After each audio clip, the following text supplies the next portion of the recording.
ঘুম থেকে উঠেছি সকাল 7:30টার সময়, এখন 9:10 বাজে। এখন আমি ব্রাশ করার সময় পাচ্ছি। আমি বেবিকে নিয়ে খুব ব্যস্ত হয়ে পড়েছিলাম, কারণ ও একটু কান্নাকাটি করছিল।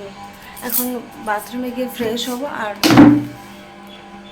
বাবা কথা বলছে, আর এগুলো ধোবো, এগুলো রাত্রের। এই যে এইগুলো হচ্ছে আমার বেবির ছোটো কাপড়গুলো, যেগুলো হিচু করে ভিজিয়েছে। সকালবেলা ব্রাশ করার টাইমে আমি ধুয়ে ফেলি, পরে যখন চান করবো তখন আবার ধুয়ে ফেলবো। সন্ধ্যাবেলা যদি পারি ধুয়ে ফেলি, এইভাবে অল্প অল্প করে আমি ধুই। এই যে গোটা 24টা ঘন্টায় আমার সারাদিনের ভাবনা চিন্তা থাকে কখন আমার বেবিটা একটু রেস্ট নেবে, মানে ঘুমোবে, আর আমি সেই সুযোগে সব কাজগুলো করব। খাওয়া, চান করা, বাথরুম, এই ঘরের কাজ। কিন্তু এই যে 5জন মানুষের সময় থাকলে পরে না, সেটা হয় না। মানুষে বুঝতেই চায় না যে একে একটু রেস্ট দেওয়া দরকার আছে, সময়ের দরকার আছে। না, আমার বেবি তো এখন কারোর কাছে গেলে তো শান্ত হবে না, সে আমার কাছে থেকেই শান্ত হবে। কিন্তু মানুষে মনে করে যে আমি করে নিলে তো শান্ত থাকবে, কিন্তু সেটা তো থাকে না। রীতিমতন দেখে আসছি। ওই মানুষের যদি বুঝতো যে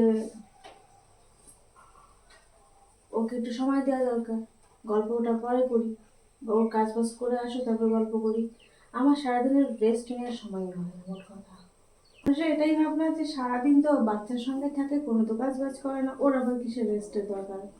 বাট তারাও মা হয়েছে। এখন একজন মা হয়ে যদি আর একজন মায়ের ব্যাপারটা না বোঝে, তাহলে পরে তাকে কি বলবো। এখন ওই 11:30 বাজে, আমার বেবি কিন্তু অনেকক্ষণ ধরে ঘুমোচ্ছে, কিন্তু আমি কোনো কাজ করতে পারিনি। কারণ গল্প, কথা। আমার বেবিটা যতক্ষণ ধরে ঘুমোচ্ছে, আমি আরাম করে খেয়ে দিয়ে চান করে আসতাম। এই কাজগুলো আমি করতে পারতাম না, পরে এসে করতাম, কারণ তখন আমার বাইরের কাজগুলো করা কমপ্লিট হয়ে যেত। কিন্তু কি করব, এখন এই কাজগুলো করছি। এখন যদি চান করতে যাই, চান করতে একটু সময় লাগবে বাইরে। আর এখন বেবি উঠে গেলে পরে আমি ওকে নিতে পারবো, আবার ওকে ঘুম পাড়িয়ে তারপর আমরা যেতে হবে চান করতে। এই যে এত অনেকক্ষণ ধরে ঘুম হচ্ছে, আমি খাওয়া দাওয়া করে আমি ঘরের কাজগুলো এসে পরে করতাম। কি করবো, কেউ মানে কাউকে বলতে পারছি না যেন ভিডিওতে এসে বক বক করি।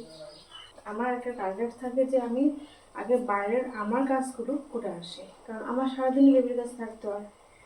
এই কাজগুলো আমার এখন না করলেও হতো। আমার হাজব্যান্ডের যেদিন নাইট ডিউটি থাকে, সেই দিন আমি খুব শান্তিতে থাকতে পারি। কেমন রাত্রিবেলা আমি আর আমার বেবিটাকে নিয়ে থাকতে পারছি, সেটা কোনো ব্যাপার না। কিন্তু পরের দিন সকালবেলা আমি আমার ইচ্ছে মতন ঘুম থেকে উঠছি বা দরজা খুলছি, সকালবেলা ডিস্টার্ব করার মতন তো কেউ থাকে না, যে তুমি দরজা বন্ধই থাকে।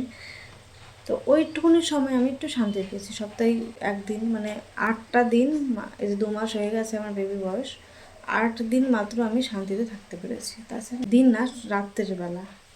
আর সারাদিনে তাছাড়া বাদ বাকি 2 মাসের মধ্যে আমি একটু শান্তি পাইনি, এক ফোঁটার জন্যও না।